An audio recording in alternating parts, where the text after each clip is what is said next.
For my secondary book report, I analyzed Understanding How We Learn by Jana Weinstein and Megan Sumeraki. Understanding How We Learn breaks down learning science principles into digestible strategies. My goal is to provide key strategies aligned with OPWL 535, Principles of Adult Learning. The first correlating idea was the conflict between intuition and evidence in Chapter 3 of Understanding How We Learn. Weinstein and Sumeraki warned that our gut feelings about learning are often dangerous. Think of listening to a catchy song. After hearing it 5 times, you might be able to hum along. You feel like you understand the music. But if you were asked to explain the chords or beats, or play the song, could you? Unless you're a trained musician, the answer is almost certainly no. That is the fluency illusion. This connects to our Learning Myths module and our Chapter 12 discussion of learning myths. Just because a strategy like rereading feels fluent, like humming along, doesn't mean we have mastered the skill. Next, we tackle the myth of learning styles, found in Chapter 4 of Understanding How We Learn. The authors present evidence that matching instruction to a preference, like visual learning, does not improve results. Think of it like nutrition. You might prefer only eating red meat, but if a dietitian told you to only eat red meat because it's your eating style, you would feel sick. You need other vitamins and nutrients, regardless of your preference. This was also discussed in our Learning Myths Module 12. We must feed learners the content in the modality that best fits the subject, like using a map for geography, not the student's preference. So, what actually works? Let's take a look at some principles of adult learning that will improve learning success. The first, retrieval practice, is found in Chapter 10 of Understanding How We Learn. This is the act of reconstructing a memory.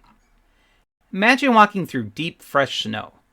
The first time, it is exhausting and slow. That is the desirable difficulty our textbook discussed in our second module, Chapter 2.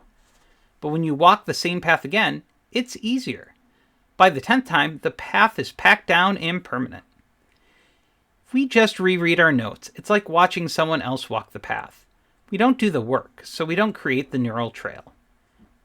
Module 4, or Chapter 4 of our textbook, explains this effortful retrieval strengthens the neural pathways, moving knowledge from working memory to long-term storage. Our next principle of adult learning is dual coding, found in Chapter 9 of Understanding How We Learn. This is combining words and visuals to create 2 separate memory traces. Think about furniture building instructions. If you only had text, building a dresser would be almost impossible. When you only have pictures, as most IKEA products do, you might misinterpret the image and place a piece in backwards, like I have before. But together, you are much more likely to successfully understand how to complete the furniture. This connects to Module 7, or Chapter 7 in our textbook on multimedia learning. We learned that the human brain has 2 processing channels, auditory/verbal and visual. By using both, we can maximize our working memory capacity without overloading it. Episode 12 of the Learning Scientist podcast is an entire episode about dual coding, which you can find on your favorite podcast app.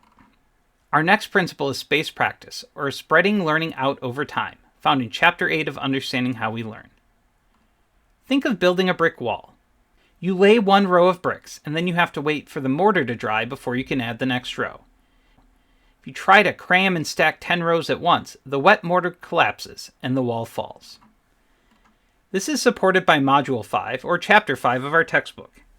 It explains that neuroplasticity, the ability to rewire our brain, happens primarily during sleep. Spacing allows the mortar of our neural connections to dry and harden during the sleep cycles. You can listen to Episode 14 of the Learning Scientist podcast, How Students Can Use Spacing in Retrieval Practice. Our final principle is elaboration, specifically elaborative interrogation, found in Chapter 9 of Understanding How We Learn. This means asking how and why. Think of a curious 5-year-old who keeps asking, but why does the car go? Why do we need gas? By answering the child, you mentally connect the car to the engine and the engine to the fuel. You build a web of understanding. This relates to Module 6, or Chapter 6 on metacognition. By acting like that 5-year-old and asking, why, we actively monitor our own understanding and identify gaps in our knowledge, which is a key component of metacognitive control. Episode 6 of the Learning Scientist podcast describes elaborative interrogation. My chosen book, Understanding How We Learn, offers practical tools to utilize in learning, while Principles of Adult Learning provided the deep theoretical blueprint. By moving away from feeling like we learned to rewiring our brain using learning science principles like spaced practice, we turn the science of learning into a practical art.